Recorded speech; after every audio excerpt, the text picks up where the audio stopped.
Hello! Welcome back to Telugu వెలుగు YouTube channel. ఈరోజు ఈ వీడియోలో మనము తెలంగాణలో ప్రీవియస్‌గా జరిగిన టెట్ పేపర్ అయితే చూద్దామండి. ఇప్పుడు మనకి టెట్ అయితే జరుగుతుంది తెలంగాణలో. చాలా వరకు మనకి లాస్ట్ జూన్‌లో జరిగిన పేపర్ నుంచి 20% దాకా బిట్స్ అయితే వస్తున్నాయి. కొన్నైతే యాజ్ ఇన్ టీజ్‌గా గూడా ఇస్తున్నారు. అందుకని ఈ బిట్ పేపర్ మీకు ప్రాక్టీస్‌గా అవుతుందనే ఉద్దేశంతోటి ఇదైతే అప్‌లోడ్ అయితే చేస్తున్నానండి. ఇప్పటి వరకు నేను ప్రిపరేషన్ స్టార్ట్ చేయలేదు. ఇప్పుడైనా నేను కొన్నైనా పెట్టి క్వాలిఫై మార్క్స్ అన్నా తెచ్చుకోవాలి అనుకునే వాళ్ళకి ఇది బెస్ట్ వీడియో. నేను ఏ విధంగా చదవాలి, ఏ టాపిక్స్ చూసుకొని వెళ్తే మీకు ఈజీగా స్కోర్ చేసుకోగలుగుతారు అనేది కూడా చెప్తానండి వీడియోలో. మీరు వీడియోనైతే స్కిప్ చేయకుండా వీడియో మొత్తాన్నయితే చూడండి. మీకు 60 మార్క్స్, 80 మార్క్స్, 90 మార్క్స్ ఏ విధంగా తెచ్చుకోవాలనేది కూడా ఈజీగా చెప్తాను. మీరు స్కిప్ చేయకుండా చూడండి. ఇక నేను ప్రీవియస్‌గా నిన్న జరిగిన సోషల్ పేపర్ కూడా అప్‌లోడ్ అయితే చేశాను. అవి కూడా చూసుకోండి. వాటి నుంచి కూడా మనకి బిట్స్ అయితే వస్తున్నాయి. ఆ పేపర్స్‌ని కూడా ఒకవేళ ఎవరైనా చూడకపోతే గిన అవైతే చూడండి. ఇక వీడియోలకైతే ఎళ్ళిపోదామండి. ఫస్ట్ టైం మా ఛానల్ చూస్తున్నట్లయితే సబ్స్క్రైబ్ అయితే చేసుకోండి. టెట్, డీఎస్సీకి సంబంధించిన అప్డేట్స్ అన్నీ ఛానల్‌లో ఉన్నాయి. ఏపీలో నేను ఆల్రెడీ టెట్, డీఎస్‌కి సంబంధించిన వీడియోస్ అప్‌లోడ్ చేశాను. మంచి రెస్పాన్స్ అయితే వచ్చింది. ఇక తెలంగాణ వాళ్ళు కూడా కొంతమంది అభ్యర్థులు అడిగారు. అదే ఉద్దేశంతోటి మాకు కూడా పెట్టండి మేడం అని అన్నారు. అందుకని నేను ఈ ప్రీవియస్ పేపర్స్, సిలబస్ అప్‌లోడ్ అయితే చేశాను. మీరు ఛానల్‌ని సబ్స్క్రైబ్ చేసుకోండి. మీకు సంబంధించిన వీడియోస్ అన్నీ టెట్, డీఎస్‌కి సంబంధించిన ఇంపార్టెంట్ వీడియోస్ అన్నీ మీకు వస్తాయి. ఇక వీడియోలోకైతే వెళ్ళిపోదామండి. ఇక్కడ చూడండి మనకి మొత్తం సోషల్‌లో 60 బిట్స్ అయితే వస్తాయి. 60లో మనకి 48 బిట్స్ కంటెంట్ నుంచయితే వస్తాయి.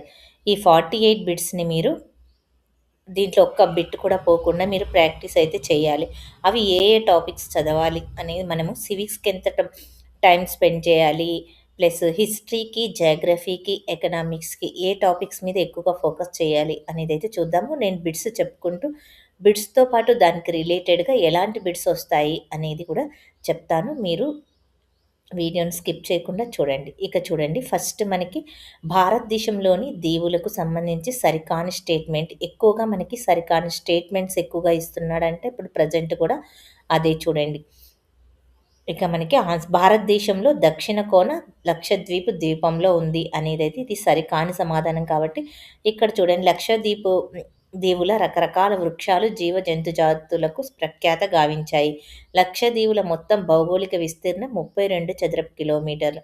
నార్కొండం మరియు బారిన్ ద్వీపాలు అగ్నిపర్వతాల వలన ఏర్పడ్డాయి. ఇక్కడ చూడండి ఇది అడుగుతారు. మనకి బారిన్, నార్కొండ ద్వీపాలు ఎక్కడున్నాయి అని కూడా అడుగుతారు. మనకి ఇవి లక్షద్వీప్‌లోనే ఉంటాయి. అగ్నిపర్వతాల వలనే ఇవి ఏర్పడ్డాయి. ఈ బారిన్ అనేది, నార్కొండ అనేవి అగ్నిపర్వతాలు ఇవి.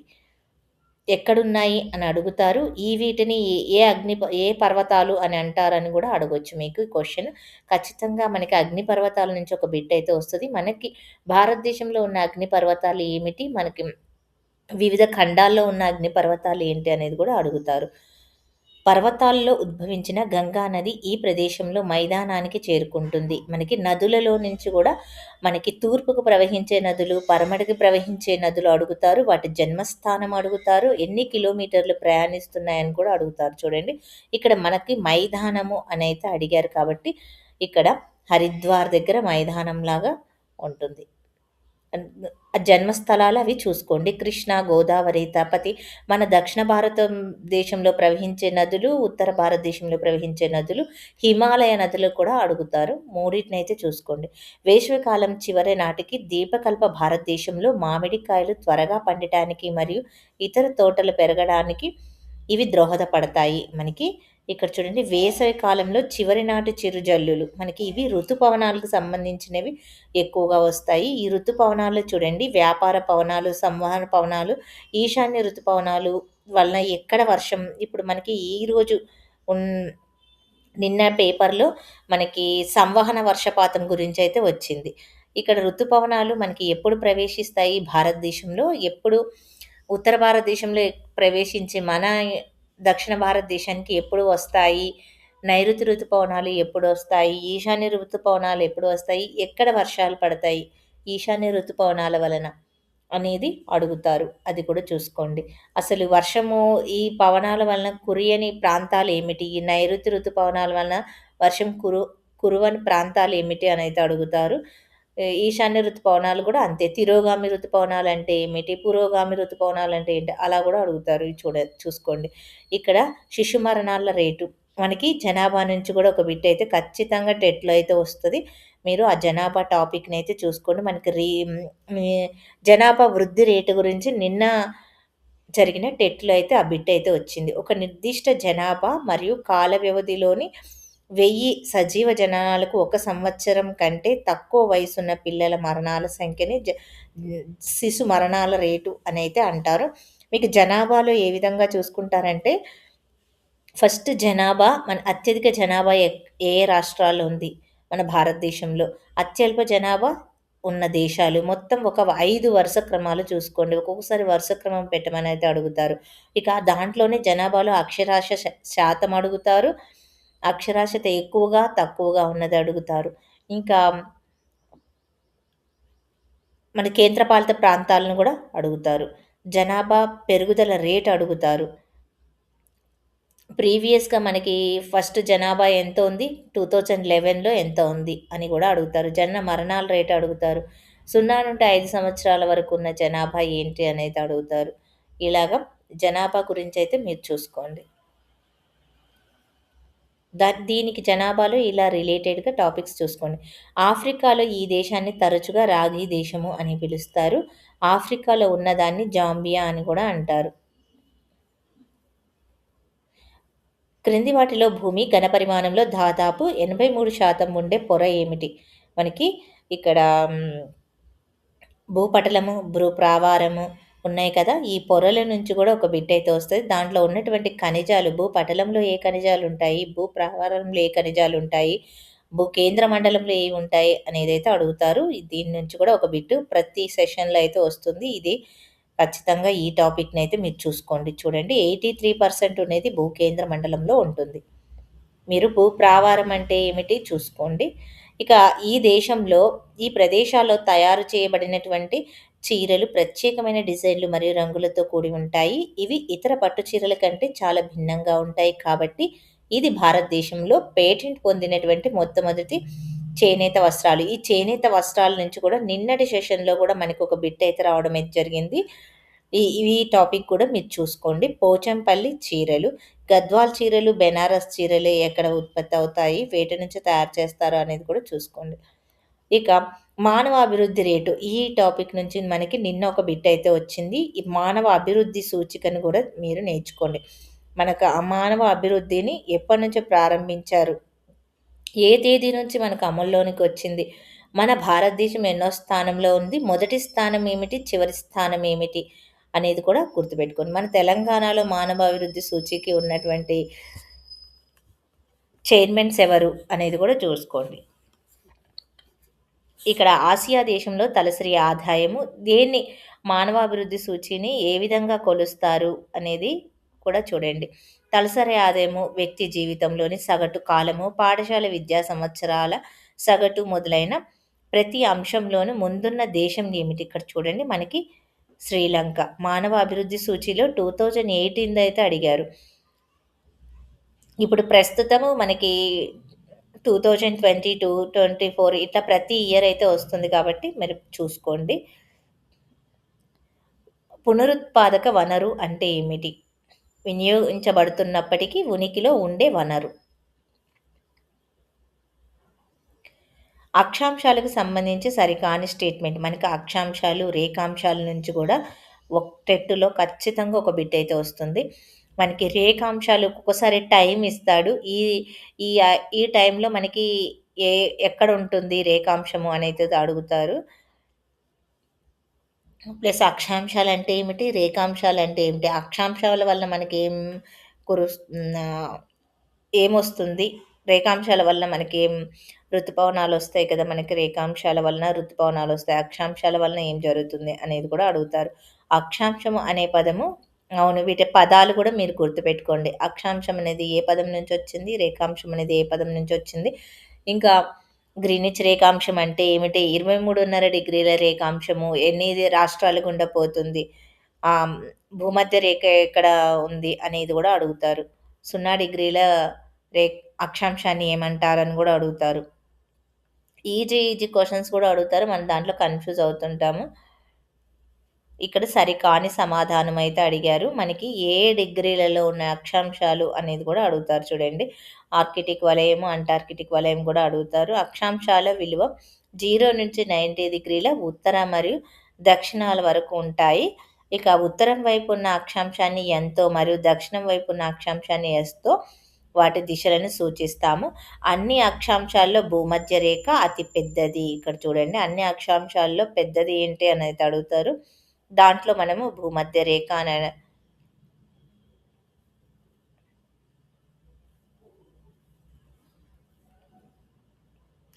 ఖండతీరపు వాలిలో కనిపించే సముద్ర అఘాతాలు ఈ ప్రక్రియ ద్వారా ఏర్పడతాయి. హిమానీ నదులు మరియు నదుల నీటి కోత వలన. ఈ అడవులు తక్కువ వర్షపాతం మరియు అధిక ఉష్ణోగ్రతలు ఉన్న పొడి ప్రాంతాలలో పెరుగుతాయి. వర్షపాతాల గురించి కూడా మనకు అడుగుతారు. అత్యధిక వర్షపాతం ఉన్న ప్రాంతం ఏమిటి? అత్యల్ప వర్షపాతం ఉన్న ప్రాంతం ఏమిటి అనేది అడుగుతారు. మనకి దీంట్లో నుంచి కూడా మనకి నిన్న కూడా ఒక బిట్ అయితే వచ్చింది. సతతహరిత అరణ్యాలు ఎక్కడ ఉంటాయి అనేది అడిగారు. ఇక్కడ మనకి ఈ ఉష్ణోగ్రతలో వర్షపాతాలలో మనకి ఎలాంటి వృక్షాలు, మడ అడవులు ఎక్కడ ఉంటాయి? ముళ్ళతో కూడిన అడవులను ఏమంటారు? తెలంగాణలో ఉన్న అడవులు ఏమిటి? ఎక్కువగా ఉన్న అడవులు ఏమిటి అనేది అడుగుతారు. భూమధ్య రేఖ ప్రాంతంలో ఉన్న అడవులు ఏంటి అనేది కూడా అడుగుతారు. ఇక్కడ చూడండి, తక్కువ వర్షపాతం అంట అధిక ఉష్ణోగ్రత ఉన్న పొడి ప్రాంతాల్లో పెరిగేటివి ఏంటి అంటే, ఇక్కడ ఎక్కువ వర్షపాతము, ఇక్కడ తక్కువ ఉష్ణోగ్రత అలా కూడా అడగొచ్చు. దీనికి రిలేటెడ్‌గా నేను ఎలాంటి బిట్స్ వస్తాయి అనేది అయితే చెప్తున్నాను. చదివేటప్పుడు ఈ పాయింట్ ఈ పాయింట్ మీకు కనిపిస్తే దీని తర్వాత పాయింట్‌ని కూడా చూసుకోండి. నేను ఎందుకు చెప్తున్నానంటే ఫస్ట్ టైం టెట్ రాసే వాళ్ళకి ఇంత అవేర్‌నెస్ ఉండదు. అందుకని వాళ్ళు ఎలా చదవాలి అనే దాని గురించి అయితే చెప్తున్నాను. మీకు తెలిస్తే గిన స్కిప్ చేయండి. ముళ్ళతో కూడిన అడవులు. ఇక ఈ సందర్భంలో నీరు నేలల్లోకి ఇంకే అవకాశం ఎక్కువగా ఉంటుంది. మనకి నేలల నుంచి కూడా అడుగుతున్నారు. బంగరు, కా ఖాదరు, బాబరు ఉన్నాయి కదా! ఈ 3 నేలల గురించి మనకి నిన్న బాబర్ నుంచయితే ఒక బిట్ అయితే వచ్చింది. నిన్న సెషన్‌లో ఆ నేలలు కూడా మీరు చూసుకోండి. టెరాయ్ అంటే ఏమిటి అనేది కూడా చూడండి. వర్షపు నీటి ప్రవాహాన్ని వృక్ష సంపద లేదా కట్టడాల ద్వారా నియంత్రించినప్పుడు నీరు నేలల్లో ఇంకే అవకాశం ఎక్కువగా ఉంటుంది అనేది ఈ సందర్భంలో. ఇక సింధు నది జల ఒప్పందం. మనకి ఒప్పందాల నుంచి కూడా ఒక బిట్ అయితే వచ్చింది. నిన్న మనకి అంబేద్కర్‌కి, గాంధీకి మధ్య జరిగిన ఒప్పందం ఏమిటి అనైతే అడిగారు. మనకి ఇయర్‌తో పాటు అడుగుతున్నారు. ఈ ఒప్పందాలైతే చూసుకోండి. మనకి పాకిస్తాన్ తోటి, మనకి ఇండియాకున్న ఒప్పందాలున్నాయి. శ్రీలంకతో ఉన్నాయి. ఈ ఒప్పందాలు ఏంటనేది చూసుకోండి. లాహోర్ ఒప్పందము ఇలాంటివి ఉన్నాయి కదా! ఇవన్నీ చూసుకోండి. సింధు నది వ్యవస్థ ద్వారా తీసుకువెళ్ళే మొత్తం నీటిలో భారతదేశం 20% నీటిని మాత్రమే ఉపయోగించుకోగలదు. మరియు ఈ నీటిని భారతదేశంలోని ఈ రాష్ట్రాల్లో నీటి పారుదల కోసం ఉపయోగిస్తున్నారు. చూడండి, సింధు జలాలను మన భారతదేశంలో ఎంత శాతం ఉపయోగించుకుంటున్నారు అని క్వెషన్ కూడా అడగొచ్చు. ఇక్కడ 20% మనకి దీంట్లోనే చూడండి, ఇది ఎప్పుడు జరిగింది? జల ఒప్పందం ఎప్పుడు జరిగింది? 1960లో జరిగింది. సింధు నది వ్యవస్థ ద్వారా భారతదేశంలో ఏ రాష్ట్రాలు నీటిపారుదలను ఉపయోగించుకుంటున్నాయి? ఇక్కడ చూడండి వరుసగా మనకి ఈ సింధు నదే కాదు, బ్రహ్మపుత్ర నది, వీటికున్న పేర్లేమిటి? మన భారతదేశంలో ఈ సింధు యొక్క ఉపనదులు ఉన్నాయి కదా! అవి ఎంత దూరం ప్రయాణిస్తున్నాయి? ఏ రాష్ట్రంలో ఉన్నాయి? అని కూడా అడుగుతారు. బ్రహ్మపుత్ర నది కూడా మన భారతదేశంలో ఎంత శాతం ప్రవహిస్తుంది అనేది కూడా అడుగుతారు. ఇక్కడ చూడండి, పంజాబ్, హర్యానా మరియు రాజస్థాన్ ఈ 3 రాష్ట్రాలు ఇక మన హిందూ జలాలనైతే ఉపయోగించుకుంటున్నాయంట. దాంట్లో 20%. మిగతా నదులు కూడా చూసుకోండి. ఇది భారతదేశంలో ప్రజాస్వామ్యానికి పునాది వేసింది. మనకి ప్రజాస్వామ్యం గురించి కూడా అడుగుతారు. సర్వసత్తాక సామ్యవాదాలు వాటి గురించి కూడా అడుగుతారు. మనకి 42వ రాజ్యాంగ సవరణ ద్వారా చేర్చినటువంటి అంశాలున్నాయి కదా! సర్వసత్తాక, లౌకికవాదము ఇవి. భారతదేశ స్వతంత్ర పోరాడటానికి ప్రేరణనిచ్చిన మరియు మార్గనిర్దేశితం చేసిన విలువలు. ఇక భారత రాజ్యాంగంలోని ఇవి భారత ప్రభుత్వం ముందు అక్షరాస్యతను సార్వత్రికీకరించడము, పర్యావరణ పరిరక్షణ మొదలైన కొన్ని నిర్దిష్ట పనులను నిర్దేశిస్తుంది. ఇక్కడ రాజ్యాంగం నుంచి మనకి ఎక్కువగా బిట్లయితే వస్తున్నాయి. ఈ రాజ్యాంగంలోని అధికరణలను అడుగుతున్నారు. అధికరణలు చూసుకోండి. మనకి నిన్న గూడా సెషన్‌లో ఒక అధికరణ అయితే రావడం అయితే జరిగింది. ఆదేశిక సూత్రాలు మనకి ప్రాథమిక హక్కుల గురించి అడిగారు. ఇక ఈరోజు సెషన్‌లో మనకి ప్రాథమిక వెట్టి చాకిరీని నిరోధించే హక్కేంటి అనైతే నిన్న సెషన్‌లో అడిగారు. అంతకుముందు సెషన్‌లో మనకి ప్రాథమిక హక్కులు ఒకటి ఇచ్చి సమానత్వపు హక్కు ఏదనైతే అడగడం అయితే జరిగింది. హక్కుల నుంచి అయితే ఖచ్చితంగా మీకు టెట్‌లో ఒక బిట్ అయితే వస్తది. ఆ టాపిక్‌ని మీరు కంప్లీట్‌గా చదవండి. ఇక స్వతంత్రపు హక్కు, రాజ్యాంగ పరిహారపు హక్కు ఇలాంటి మనకి 7 హక్కులున్నాయి కదా! అవన్నీ చూసుకోండి. ఇక్కడ ఏ రాజ్యాంగం నుంచి మనము తీసుకోవడం జరిగింది. ప్లస్ ఆ హక్కులు మనకి కేసెస్ గూడా ఉన్నాయి గదా! ఆ కేసెస్ కూడా చూసుకోండి. భారతదేశంలోని ఈ స్వతంత్ర సంస్థ ప్రభుత్వం చేసే ఖర్చులను పర్యవేక్షిస్తుంది. మనకి ప్రభుత్వం చేసే ఖర్చులను పర్యవేక్షిస్తుంది. Control and auditor general. ఇవి పొలిటికల్ సైన్స్‌లో మీరు సివిక్స్‌కి సంబంధించినవి. నీతి ఆయోగ్ గురించి చూసుకోండి. ఇక ఆర్థిక కమిషన్ నుంచి నిన్న ఒకటి బిట్ అయితే వచ్చింది. అటార్నీ జనరల్ అంటే ఏమిటి? ఏ అధికరణ రాజ్యాంగంలో ఏ అధికరణం అటార్నీ జనరల్ గురించి ఇచ్చారు. ఎవరు నియమిస్తారు ఈ అటార్నీ జనరల్‌ని? ఈయనని తొలగించాలంటే హ్మ్, ఏం చేయాలి? ఈయన యొక్క పదవీ కాలం ఏమిటి? ఈయనని ఎవరు ప్రమాణ స్వీకారం చేయిస్తారు? ఎంతవరకు పదవిలో ఉంటారు అనేది కూడా చూసుకోండి. ఇది కూడా అంతే. కంట్రోల్ అండ్ ఆడిటర్ జనరల్ కూడా. ఇక 2009లో భారత పార్లమెంటు దీని కొరకు ఉచిత మరియు నిర్బంధ ప్రాథమిక విద్యకు బాలల హక్కుల చట్టమును ఆమోదించింది. ఇక చూడు 2009 పార్లమెంటు దీని కొరకు అనేది ఇచ్చారు. మనకి 14 సంవత్సరాల కంటే తక్కువ వయసున్న పిల్లలందరికీ నాణ్యమైన విద్య అందించేలా నిర్ధారించుకోవడం కొరకు. ఒక సాధారణ బిల్లును ఆమోదించడంలో పార్లమెంటు ఉభయ సభల మధ్య ఏవైనా తేడాలు ఉన్నట్లయితే తుది నిర్ణయం ఇక్కడ తీసుకోబడుతుంది. ఒక సాధారణ బిల్లు ఆమోదించడంలో పార్లమెంటు ఉభయ సభల మధ్య ఏవైనా తేడాలు ఉన్నట్లయితే తుది నిర్ణయం ఎక్కడ తీసుకోబడుతుంది. ఇక మనకి ఉభయ సభల నుంచి చూడండి పార్లమెంటులో మనకి లోక్సభ, రాజ్యసభ ఈ 2 సభల్లో నుంచి మనకి లోక్సభ యొక్క విధులు ఏమిటి అనేది ఫస్ట్ చూసుకోండి. య ఎన్నికవ్వాలంటే ఎంత వయసు ఉండాలి? ఎవరు ప్రమాణ స్వీకారం చేయిస్తారు వీళ్ళని? చూసుకోండి. దాంట్లో నుంచి మనకి స్పీకర్‌ని ఎవరు ఎన్నుకుంటారు? స్పీకరు ఎవరు స్పీకర్‌ని ఎవరు ప్రమాణ స్వీకారం చేయిస్తారు? ప్రోటెం స్పీకర్ అంటే ఏమిటి? వాళ్ళ యొక్క విధులు ఏమిటి? ఎమ్మెల్యేలు అంటే ఏమిటి? శాసనసభ, శాసన మండలి గురించి చూసుకోండి. రాజ్యసభ అధికారాలు చూసుకోండి. రాజ్యసభ యొక్క విధులు చూసుకోండి. వాళ్ళ యొక్క పదవీ కాలము మనకి లోక్‌సభ ఎంతవరకు ఉంటుంది? రాజ్యసభ ఎంతవరకు ఉంటుంది? అతి తక్కువ లోక్‌సభ జరిగిన సంవత్సరం ఏమిటి? ఎన్నో సభ అనైతే అడుగుతారు.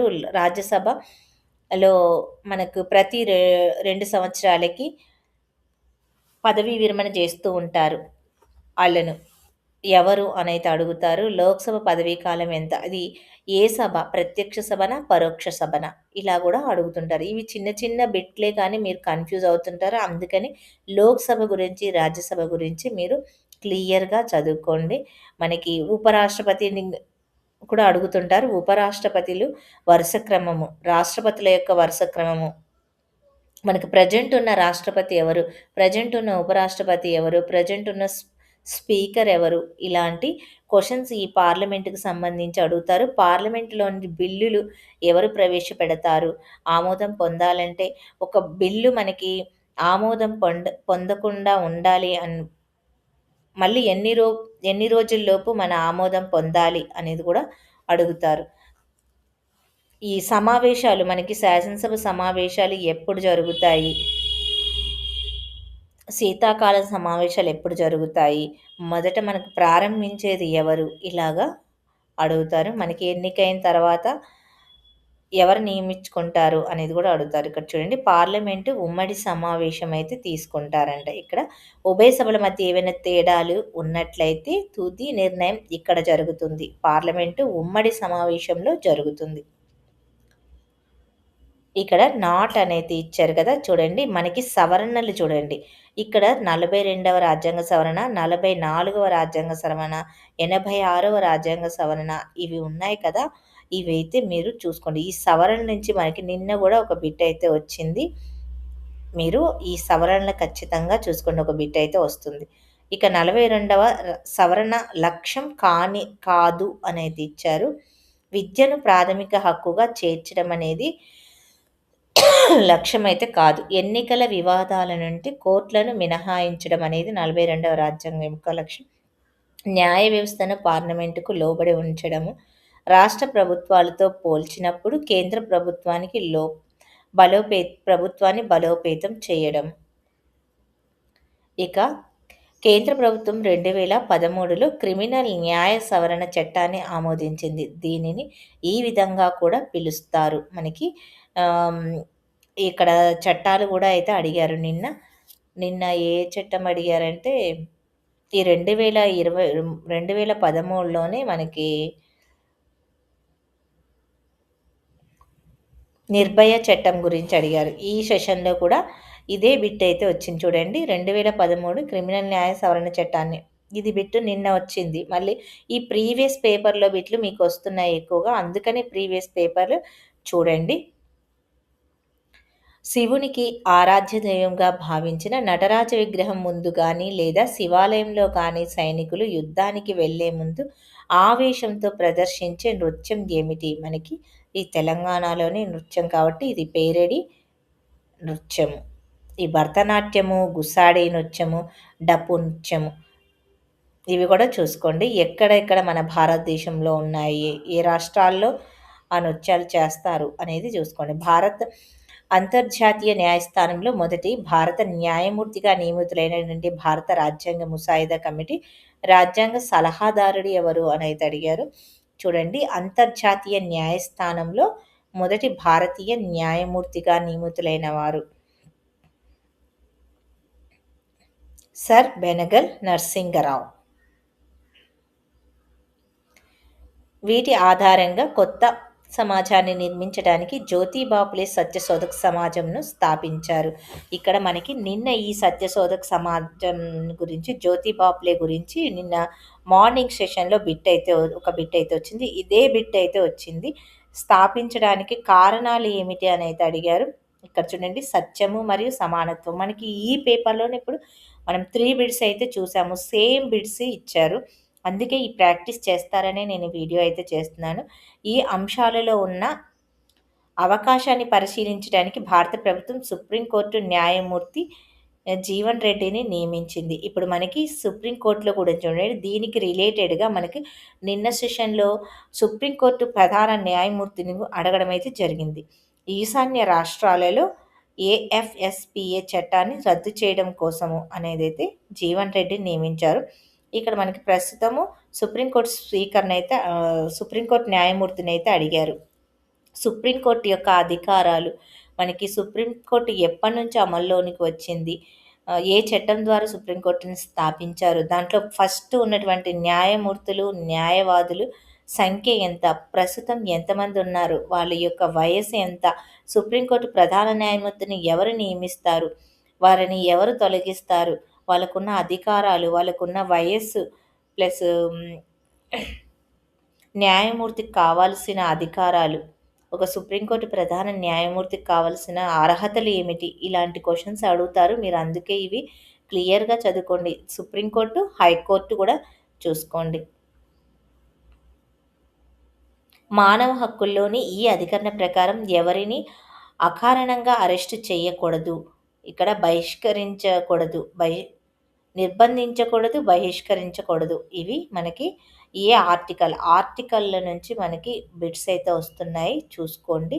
మనకి నిన్న 112 ఆర్టికల్ నుంచి నిన్న ఒక బిట్ అయితే వచ్చింది. చూడండి దీనికి రిలేటెడ్‌గానే ఆర్టికల్ నుంచి కూడా ఒక బిట్ అయితే వస్తుంది. 9వ అధికరణ. భారతదేశంలోని ఈ ప్రాంతము సింహపు తోక లేక కోతి మరియు అనేక ఇతర జాతుల కీటకాలు మరియు పక్షులకు ప్రత్యేకమైనది. పశ్చిమ కనుమలలోని నిశ్శబ్ద లోయ.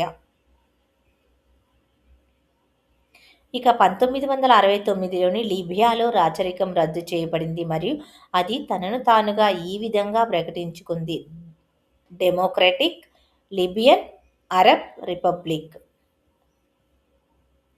హరిత విప్లవ పితామహుడు నార్మన్ ఎర్నాస్ట్ బోర్లాగ్ ఈ క్రింది దేశానికి చెందినవాడు: అమెరికా సంయుక్త రాష్ట్రాలకి చెందినవాడు. హరిత విప్లవ పితామహుడు ఎవరు అని కూడా అడుగుతారు. మనకి హరిత విప్లవాన్ని మన భారతదేశంలో హరిత విప్లవ పితామహుడు ఎవరు అని కూడా అడుగుతారు.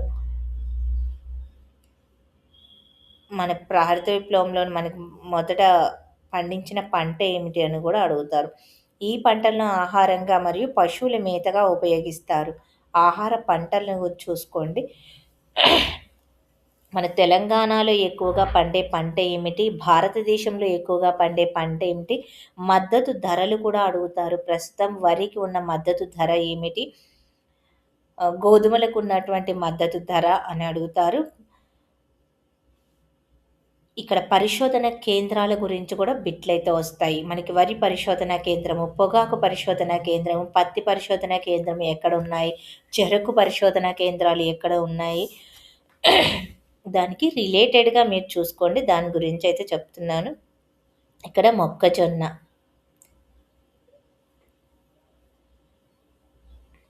ఈ కాగితం ఉత్పత్తి యొక్క ఈ దశలో చిన్న చెక్క ముక్కలను ఫైబర్ లైన్ విభాగానికి పంపుతారు. ఈ కాగిత పరిశ్రమ నుంచి కూడా ఒక బిట్ అయితే వస్తుంది.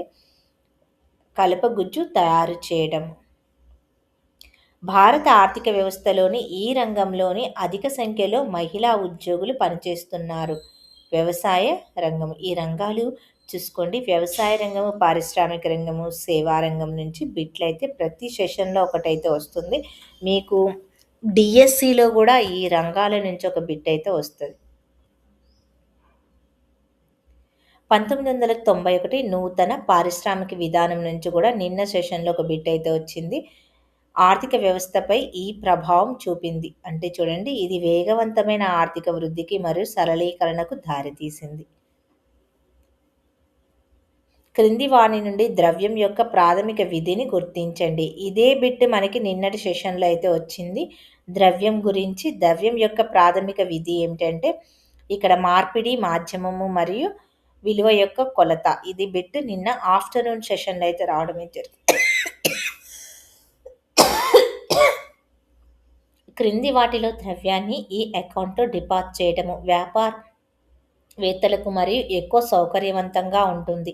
Current deposit. మనకి బ్యాంకింగ్ నుంచి కూడా ఒక బిట్ అయితే ఖచ్చితంగా డిఎస్సి ఆర్ టెట్ రెండిట్లలో వస్తుంది. మనకి రిజర్వ్ బ్యాంక్ గురించి విధులు అన్నీ చూసుకోండి. రిజర్వ్ బ్యాంక్ ఎప్పుడు స్థాపించారు, మనకి ఏ ఉద్దేశంతో రిజర్వ్ బ్యాంకును స్థాపించారు, రిజర్వ్ బ్యాంక్ యొక్క విధులు ఏమిటి, ప్రస్తుతం ఉన్నటువంటి రిజర్వ్ బ్యాంక్ యొక్క గవర్నర్ ఎవరు అనేది కూడా చూసుకోండి. ఇక అకౌంట్ దీని నుంచి అయితే ఒక బిట్ అయితే వచ్చింది నిన్న కూడా బ్యాంకుల గురించి. ధరల పెరుగుదల జరిగినప్పుడల్లా భారతదేశంలోని అన్ని బ్యాంకులకు అత్యున్నత సంస్థ అయినటువంటి రిజర్వ్ బ్యాంక్ ఆఫ్ ఇండియా ఈ విధంగా చేస్తుంది. ఇక్కడ మనకి నిన్న కూడా ఇదే బిట్ అయితే అడగడం అయితే జరిగింది. ఈ 3 అప్లికేషన్ టైప్లో ఇచ్చారు. ఆర్థిక వ్యవస్థలో ద్రవ్య సరఫరాను తగ్గిస్తుంది. బ్యాంకులకు తక్కువ రుణాలు ఇవ్వమని లేదా డిపాజిట్లను తక్కువ ఉపసంహరించుకోవడానికి అనుమతించమని కోరుతుంది.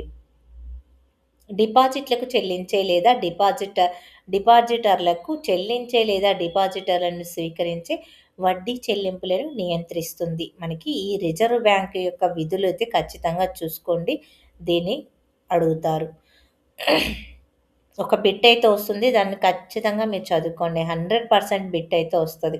ప్రతి సంవత్సరం మానవ అభివృద్ధి నివేదికను ప్రచురించే వారు ఎవరు? ఇక్కడ చూడండి. ఐక్యరాజ్య సమితి అభివృద్ధి ప్రణాళిక యుఎన్‌డిపి మనకి ప్రతి సంవత్సరం మానవ అభివృద్ధి నివేదికను ప్రచురిస్తుంది. దీంట్లో చూసారా? మానవ అభివృద్ధి నుంచి ఇప్పటిదాకా మనకి 2 బిట్లయితే వచ్చాయి ఈ సెషన్‌లోనే. మనకి ఖచ్చితంగా మానవ అభివృద్ధి నుంచి అయితే ఒక బిట్ అయితే మీరు ఎక్స్‌పెక్ట్ చేయొచ్చు.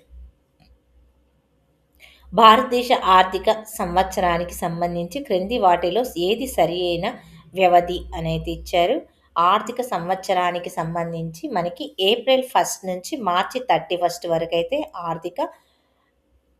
ఆర్థిక సంవత్సరము అనేది అంటారు భారతదేశంలో. ఇది వెరీ ఇంపార్టెంట్ అండి. మనకి జీకేలో కూడా ఇదైతే అడుగుతారు. ఈ యుద్ధం వలన మనము ప్రపంచంలోకెల్లా అత్యంత శక్తివంతమైన దేశంగా ఆవిర్భవించాము. బహుశా చరిత్ర మొత్తంలోనే ఇంతటి శక్తివంతమైన దేశం ఇంకొకటి లేదు అని అన్నవారు ఎవరు? మనకి నినాదాలు కూడా ఇస్తున్నారు. Harry Truman. ఈ చట్టం ప్రకారము వయోజన పురుష కార్మికులకు రోజుకు 12 గంటలకు మించి పని చేయించకూడదు అని చెప్పినది ఏంటి? ఏ చట్టము? ఫ్యాక్టరీ చట్టము 1911. ఇక 1867లో బొంబాయిలో వీరు ప్రార్థనా సమాజ్‌ను స్థాపించారు. మనకి సంఘ సంస్కర్తల గురించి అయితే చూసుకోండి ఖచ్చితంగా. సంఘ సంస్కర్తల నుంచి కూడా మనకి బిట్లయితే వస్తున్నాయి. నిన్న కూడా మనకి బిట్లయితే రావడం అయితే జరిగింది. వీరి యొక్క గ్రంథాలు ఎవరు రచించారు అని కూడా అడుగుతున్నారు. ఇక్కడ ప్రార్థనా సమాజాన్ని స్థాపించింది భండార్కర్. స్వామి వివేకానంద చూసుకోండి. రాజా రామ్మోహన్ రాయ్, స్వామి దయానంద సరస్వతి. ఇక్కడ 1933 మార్చి 3న ఆమోదించిన ఎన్బ్లింగ్ చట్టము అడాల్ఫ్ హిట్లర్కు ఈ అధికారాన్ని కట్టపెట్టింది. మనకి పార్లమెంటును పక్కన పెట్టి అతని ఆదేశం ప్రకారం పాలించడానికి. క్రింది వాటిలో ఎక్కువ మొత్తంలో కార్లను త్వరగా ఉత్పత్తి చేయడానికి ఈ పరిశ్రమను అసెంబ్లీ లైన్ మెథడ్ ఉత్పత్తి పద్ధతిని ప్రారంభించింది. ఇక్కడ ఫోర్ట్ మోటార్. మార్చి 8, 1907న ఈ రష్యా నగర మహిళలు శాంతి మరియు రొట్టెలను కోరుతూ ఊరేగింపును నిర్వహించారు. Saint Petersburg. శాసనంలోని మొదట పేర్కొనే భాగాన్ని ప్రశస్తి అని అంటారు. ప్రశస్తి దీని గురించి తెలుపుతుంది. పాలకుల కుటుంబాలు, వారికంటే ముందున్న పాలక కుటుంబాల గురించి మరియు వారి యొక్క కాలానికి చెందిన వాటి గురించి చెప్తుంది. శాసనాలు, మనకి శాసనాల నుంచి కూడా మొట్టమొదటి శాసనం ఏమిటి అనేది అడుగుతాడు. అశోకుడు వేయించిన శాసనాలు కూడా అడుగుతారు. నానాజాతి సమితి, ఐక్యరాజ్య సమితి కూడా చూసుకోండి. నానాజాతి సమితి ఈ ఒప్పంద ఫలితంగా ఏర్పడిన మొట్టమొదటి అంతర్జాతీయ సంస్థ. వర్సైల్స్ ఒప్పందము. మనకి ఐక్యరాజ్య సమితి ఏ విధంగా ఏర్పడింది, ఏ ఒప్పందం ప్రాతిపదికంగా ఏర్పడింది అనేది కూడా చూసుకోండి. ఐక్యరాజ్య సమితి నుంచి కూడా మనకి ప్రీవియస్గా నిన్న కూడా ఒక బిట్ అయితే రావడం అయితే జరిగింది. ఐక్యరాజ్య సమితి నుంచి కూడా ఖచ్చితంగా ఒక బిట్ అయితే వస్తుంది. 1971లో భారత ప్రభుత్వం వీటిని రద్దు చేసింది. పూర్వ సంస్థానాలు ఉపయోగించినటువంటి రాజాభరణాలని మరియు బిరుదులను రద్దు చేసింది.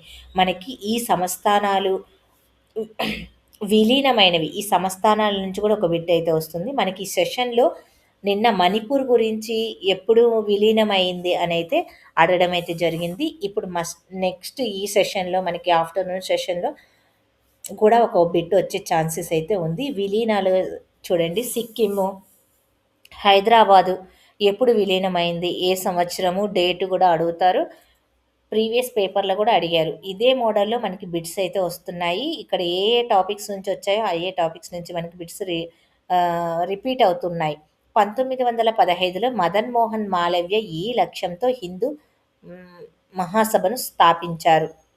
ఇక్కడ హిందువులకు ఏకం చేయటము మరియు ఇతర మతాలలోనికి మారిన వారిని తిరిగి హిందూ మతంలోనికి తీసుకురావడం. మదన్ మోహన్ మాలవ్య హిందూ మహాసభను స్థాపించింది. హిందువులను ఏకం చేయడం కోసము మరియు ఇతర మతాల్లోకి మారిన వారిని తిరిగి హిందూ మతంలోనికి తీసుకురావడానికి ఈ హిందూ మహాసభను స్థాపించాడు. ఇక్కడ ఇంకా ఇక్కడి నుంచి అయితే మనకి సోషల్ బిట్స్ అయితే మెథడాలజీ బిట్స్ అయితే స్టార్ట్ అవుతాయి. సోషల్ మెథడాలజీ సాంఘిక శాస్త్రం, సామాజిక శాస్త్రం మధ్య ఈ క్రింది వాక్యాలలో సరి అయినవి మనకి అప్లికేషన్ టైప్ అడుగుతున్నారు. ఈ సామాజిక శాస్త్రము, సాంఘిక శాస్త్రం సంబంధించిన వాక్యాల గురించి అయితే స్టేట్మెంట్స్ని ఖచ్చితంగా ఒక బిట్ అయితే వస్తుంది. అక్కడ చూడండి మనకి సి కరెక్ట్. ఏ మానవ సంబంధాల గురించి నూతన సత్యాలను కనుగొనడమే సామాజిక శాస్త్రాల ఉద్దేశము. సాంఘిక శాస్త్రం, సామాజిక శాస్త్రం రెండింటి దృష్టిలో అంతా మానవునికి తోటి మానవులతో, అతని పరిసరాలతో సంబంధం మరియు అతని కనీస అవసరాలను ఎలా తీర్చుకుంటాడు అను వాటిపైన ఉంటుంది. ఇప్పుడు ఆఫ్టర్నూన్ సెషన్ వెళ్ళే వాళ్ళు ఈ పేపర్ని అయితే చూడండి. Archives for social science and social welfare అను పత్రికను అసోసియేట్ ఎడిటర్గా పనిచేసిన సామాజిక శాస్త్రవేత్త మార్క్స్ వెబర్. జ్ఞాన నిర్మాణ తరగతి గదిలో ఉపాధ్యాయుని పాత్రకు సంబంధించి ఈ క్రింది వాక్యాలలో సరైన వాటిని గుర్తించండి. ఇక్కడ బీసీ. జ్ఞాన నిర్మాణానికి ఉపాధ్యాయుడు సౌలభ్యకర్తగా, మార్గదర్శిగా వ్యవహరిస్తాడు. ఇక ఉపాధ్యాయుడు తరగతి నిర్వాహకుడే కానీ నియంత్రణ అధికారి కాదు. సేవా సంస్థలను గౌరవించుట మరియు రామాయణ కథలను చదువుట అను అంశాలను వరుసగా విద్యార్థుల్లో ఈ క్రింది విలువలను పెంపొందించుటకు దోహదపడతాయి. ప్రజాస్వామ్య విలువలు, సాంస్కృతిక విలువలు. సహకార భావన మరియు ఒకరిపై మరొకరు ఆధారపడే తత్వము, వివిధ సంస్కృతులను గౌరవించుట అనే అంశాలను వరుసగా వీటికి చెందుతాయి. మనకి లక్ష్యాలు స్పష్టీకరణ నుంచి కూడా ఒక బిట్ అయితే వస్తుంది. మీరు ఖచ్చితంగా చూసుకోండి ఉద్దేశాలు, లక్ష్యాల నుంచి. ఇక ప్రాథమిక హక్కు చట్టము ప్రకారము నియమితులైనటువంటి ఒక ఉపాధ్యాయుడు ప్రతి పిల్లవాని అభ్యసన సామర్థ్యాన్ని మదింపు చేసి వానికి అనుగుణంగా అతనికి అవసరమైనటువంటి అదనపు బోధన చేస్తాడు. ఇక్కడ 2009 నుంచి మనకి సైకాలజీలో వస్తుంది, ప్లస్ మెథడాలజీలో ఎవ్రీడే ఒక బిట్ అయితే వస్తుంది. మనకి ఇప్పుడు ఈ టాపిక్ చదువుకుంటే మీరు 2 బిట్స్ చేయగలుగుతారు. 2 మార్క్స్ అయితే వస్తాయి. 24(1)D. గ్రాఫ్లు మరియు ఫోనోగ్రాఫ్ డిస్కులు వరుసగా ఈ రకమైనటువంటి బోధనోపకరణాలు. దృశ్యోపకరణాలు, శ్రవణోపకరణాలు. మనకి ఈ ఉపకరణాల నుంచి కూడా మనకి ప్రతి సెషన్లో బిట్టు. నిన్న కూడా శ్రవణోపకరణాల గురించి అయితే ఇచ్చారు. భూపటలము మరియు ఈ భూపటాలు వివిధ పంటల విస్తరణ సూచిస్తాయి. వెజిటేషన్ భూపటాలు. మనకి ఈ పటాల గురించి కూడా ఒక బిట్ అయితే వస్తుంది. వస్తు మార్పిడి విధానము, ద్రవ్య పరిణామ క్రమము అనే పాఠ్యబోధనకు అత్యంత అనుకూలమైన బోధనా పద్ధతులు. ఈ బోధనా పద్ధతులు చూసుకోండి. మనకి చర్చా పద్ధతి, ప్రదర్శన పద్ధతి ఎక్కువగా మనకి సోషల్లో వచ్చేటివి. ఈ అభ్యసన సిద్ధాంతం ఆధారంగా భావనా పటం ఆవిర్భవించింది. అసుబెల్ అభ్యసన సిద్ధాంతం. క్రింది వాటిలో పాఠ్య సంబంధ రంగాలను మదింపు చేయడానికి ఉపయోగించే సాధనాలను గుర్తించండి. ఇక మనకి యూనిట్ టెస్ట్లు, లోప నిర్ధారణ టెస్ట్లు. మనకి మూల్యాంకనం నుంచి ప్రతి సెషన్లో ఒక బిట్ అయితే వస్తుంది. మూల్యాంకనం టాపిక్ అయితే మీరు చూసుకోండి. ఇక్కడ మీరు మెథడాలజీలో మెయిన్ చూసుకోవాల్సింది మూల్యాంకనం టాపిక్ చూసుకోండి. ఫస్ట్ టాపిక్ మనకి సాంఘిక శాస్త్రము, సామాన్య శాస్త్రం గురించి స్టేట్మెంట్స్ ఉంటాయి కదా, నిర్వచనాలు, అవి చూసుకోండి. మనకి పటాల నుంచి చూసుకోండి. ఇంకొకటి బోధనా పద్ధతులు. ఈ 4 బిట్స్ అయితే ఖచ్చితంగా వస్తాయి. ఈ 3 టాపిక్లను అయితే చూసుకోండి. ప్లస్ చట్టాలు. మనకి 2009 ఉంది కదా, ఆర్టీఏ చట్టం నుంచి ఒక బిట్. ఈ 5 టాపిక్స్ చూసుకొని వెళ్ళండి. 5 టాపిక్స్ క్లియర్గా చదువుకొని వెళ్ళండి. మీకు 5 మార్క్స్ అయితే ఈజీగా వస్తాయి దాంట్లో నుంచి. మరి పద్ధతులు చర్చా పద్ధతి, బోధనా పద్ధతులున్నాయి గదా! అవి కూడా చూసుకోండి. మీ ప్రాంతంలో ప్రజలు జరుపుకునే ఒక పండుగ గురించి మీ సొంత వాక్యంలో రాయండి అను ప్రశ్న ఈ క్రింది విద్యా ప్రమాణాలను సాధించుటకు ఉద్దేశించింది. ప్రశంస, సున్నితత్వము. ఇక మనకి ఇంతటితో అయితే బిట్స్ అయితే అయిపోయాయి. మీకు వీడియో నచ్చితే లైక్ అయితే చేయండి. షేర్ అయితే చేయండి. మీ ఫ్రెండ్స్‌కి ఫీల్ అయినంత వరకు యూజ్‌ఫుల్ అయ్యే వీడియో కాబట్టి మీ ఫ్రెండ్స్‌కైతే షేర్ చేయండి. ఛానల్‌ని కూడా ప్రమోట్ అయితే చేయండి. మీకు మంచి కంటెంట్‌నయితే మేమైతే అందిస్తున్నాము. టెట్, డీఎస్సీకి సంబంధించి. ఇంకా ఏమన్నా మీకు డౌట్ ఉంటే కామెంట్ సెక్షన్‌లో కామెంట్ అయితే చేయండి. మీరు ఈరోజు ఆఫ్టర్‌నూన్ సెషన్‌లో రాసేవాళ్ళు ఉంటే ఈ పేపర్ గిన మీరు ఫాలో అయితే మీకు దీంట్లో నుంచి ఎన్ని క్వెషన్స్ వచ్చాయి అనేది కామెంట్ అయితే చేయండి. మీకు ఈ పేపర్ ఏ విధంగా యూజ్‌ఫుల్ అయ్యింది అనేది కూడా కామెంట్ అయితే చేయండి. ఎందుకంటే ఇంకొంతమందయితే చూస్తారు కదా పేపర్‌ని. వాళ్ళకి కూడా యూజ్‌ఫుల్ అవుతుందనే ఉద్దేశ్యంతో అయితే చెప్తున్నాను. ఇక నెక్స్ట్ వీడియోలో కలుసుకుందాము. ప్రీవియస్‌గా జరిగే పేపర్స్ కూడా నేను అప్‌లోడ్ అయితే చేశానండి. మీకు ఒకటి సోషల్ వాళ్ళు మెయిన్‌లీ ఇంపార్టెంట్ టాపిక్స్ ఏంటంటే అక్షాంశాలు, రేఖాంశాల గురించి చూసుకోండి. సూర్యగ్రహణము, చంద్రగ్రహణం గురించి చూసుకోండి. వాటి నుంచి ఖచ్చితంగా బిట్లయితే వస్తున్నాయి. మనకి పంటలు, వ్యవసాయం గురించి గూడా వస్తున్నాయి. భూపటలము, భూప్రావారం నుంచి గూడా బిట్స్ అయితే వస్తున్నాయి. సముద్ర అఘాతాల నుంచి బిట్స్ అయితే వస్తున్నాయి.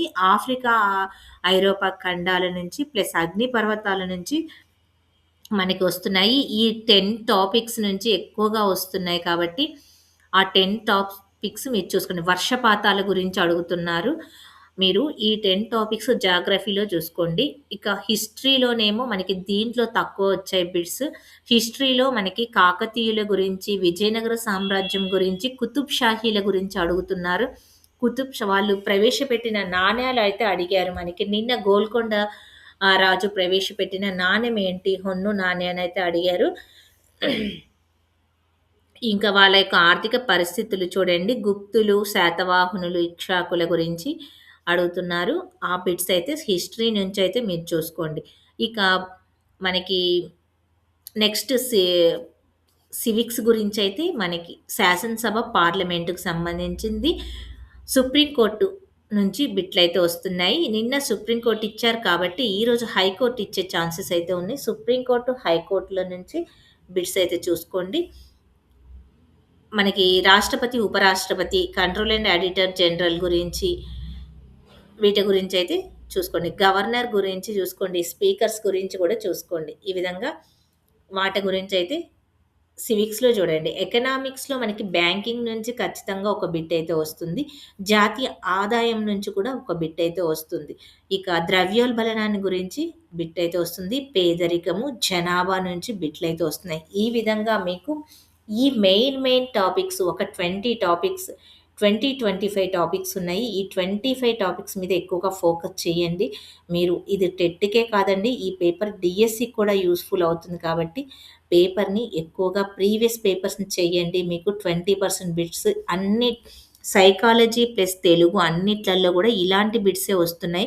నేను సైకాలజీ, తెలుగు పేపర్స్ కూడా అప్‌లోడ్ అయితే చేశాను. వాటిని కూడా మీరు ప్రాక్టీస్ అయితే చేయండి.